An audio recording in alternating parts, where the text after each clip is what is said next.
私ども泉橋酒造はこの神奈川県海老名市で400年前から農業をやっていたんです。で、約170年前に酒造りを始めたというのがルーツになります。ただ太平洋戦争を境にですね、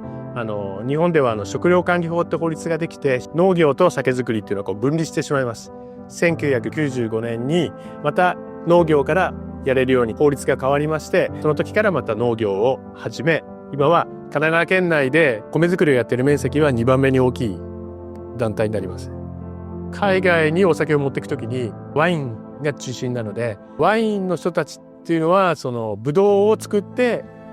ワインを作るというのは高級なワインにおいては多いわけで、それを世界のスタンダードとするのはちょっと悔しいけど、そのスタンダードに沿ってうちは原料の米から作るんだっていうのを決めたのが実は30年前。酒造りは米作りからっていうのは実はその農業を始める時にできたタイトルで、うちのラベルがトンボじゃないですか。でこのトンボは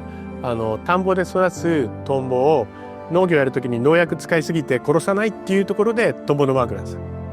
古紙とかの話をしてるんだけど、価値をどういうふうに伝えていきたいかとか実はね分からないのよ。酒蔵前例もないし、ほとんどその国内のおいて盛り上がってるようで多分ね盛り上がってないの。でそれに対して誰か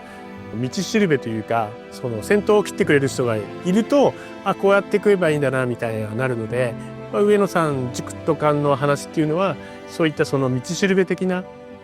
ベンチマークに会社としてはしてます。日本人は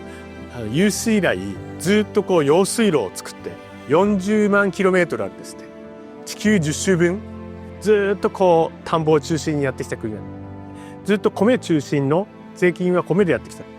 でなぜ日本はお金で貯めなかったのみたいな話があるんだけど、お金だと誰かのところに貯まっちゃうでしょ。米包囲線を日本はその大化の合進から取ってきて、米だと毎年できるから誰かのところに富が集中することないですよ。でそのお米が税金を連合納めても食べても余ったらそれが酒になるわけということで、酒があるということはすごいこう国がみんな飢えてないということで、米作りってすごい日本においてはすごい大事な産業であって、そこからできる米とか畑とかっていうのはすごい豊かなんだけど、今その力がすごい生かされてない。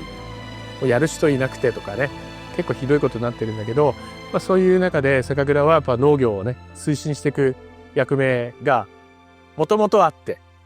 だから酒蔵が始まっていて、それを今でもこう農業を守っていかなきゃいけないなっていうふうにすごい思ってます。